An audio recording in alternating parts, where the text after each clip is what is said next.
నేనైతే మారివడి వాళ్ళ ఇంట్లో ఈ గూడి పప్పడి అంట చేస్తున్నా. ఇది గోధుమ పిండి, ఇది బెల్లం వాటరు, అలాగే ఒక 2 స్పూన్లు నెయ్యి వేసుకొని ఇలా కలుపుకుంటున్నా. తర్వాత ప్రాసెస్ మీకు చూపిస్తాను. కట్.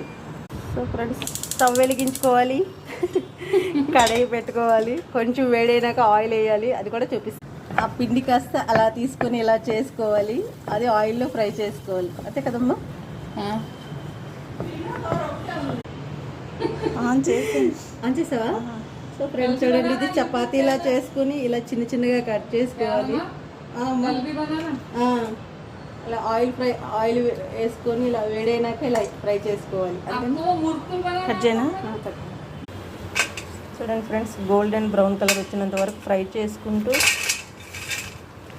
బాగా బ్రౌన్ కలర్ అయినాక ఇలా తీసుకొని ఇలా జాలీలో వేసుకోవాలి. సో ఇలాగే ఫ్రై చేయాలి.